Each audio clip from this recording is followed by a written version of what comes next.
po kayo? Bago po ang lahat, first things first.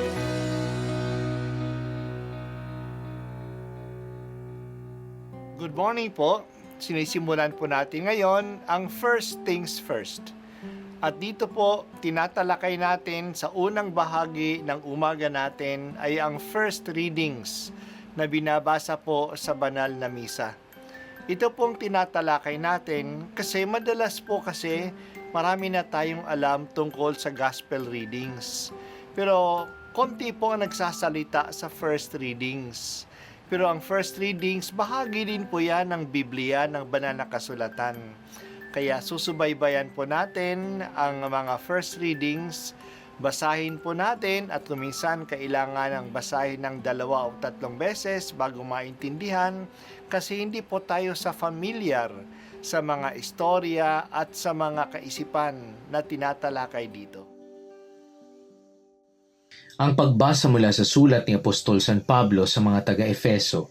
Mga kapatid, ako na isang bilanggo dahil sa Panginoon ay namamanhik sa inyo na mamuhay kayo gaya ng nararapat sa mga tinawag ng Diyos.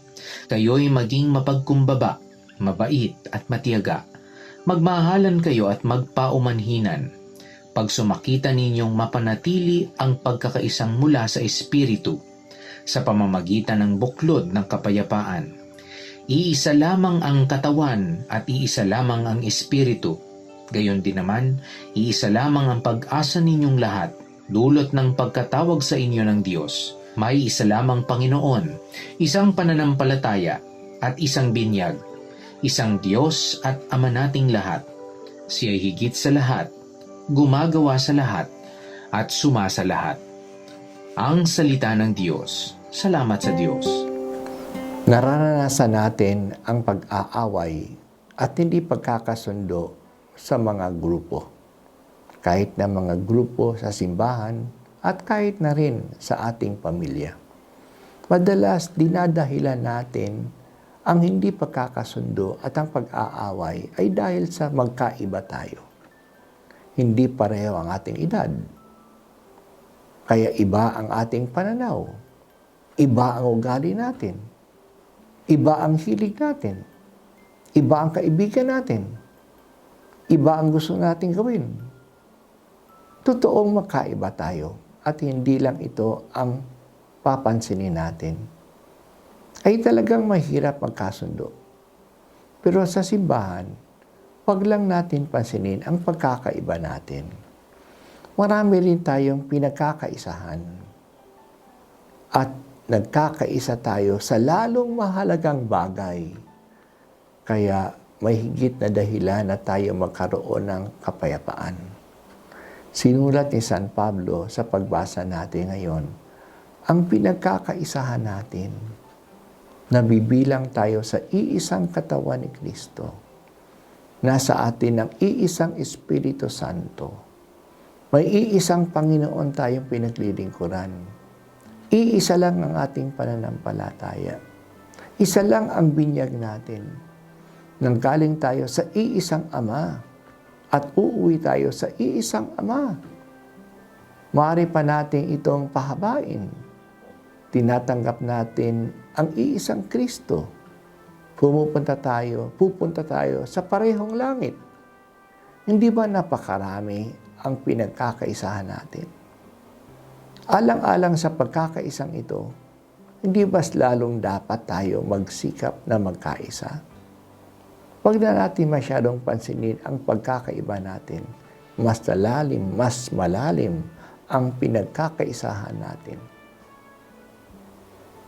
Mahigpit na pakiusap ni Pablo sa mga Kristiyano. Siya ay nasa bilangguan noon. Sinulat niya ang liham na ito. Alang-alang sa kanyang pagkabilanggo, nakikiusap siya sa mga taga-Efeso at sa atin. Mamuhay tayo gaya ng nararapat sa mga tinawag ng Diyos. Dahil sa tayo ay tinawag ng Diyos, panatilihin natin ang katangian ng mga tinawag. Maging mapagkumbaba, mabait, matyaga, mapagkumahin, nagkakaisa. Hindi lang ang baptismal certificate ang nagpapatunay na tayo ay tinawag ng Diyos. Hindi lang ang pagiging miyembro natin ng simbahan o ng anumang grupo sa simbahan. Hindi lang ang pagiging pare o madre ang nagpapakita na tinawag tayo. Tinawag tayo kaya maging mapagkumbaba, mabait, matyaga, mapagpaumanhin at magkaisa tayo. Sa pamamagitan namang ito, nagiging tapat tayo sa pagtawag ng Diyos sa atin na maging anak niya. Kaya tayo'y tagapagmana ng langit. Ang mga katangiang ito ang nagpapakita na iisa nga ang tumatawag sa atin at iisa ang tawag sa atin. Be what you are. Ito po dapat, Panginoon, ang pagsikapan namin. Ano ba ako? Ako'y anak ng Diyos. Kami ay makakapatid kay Kristo. Tulungan po ninyo ako na isabuhay kung sino talaga ako.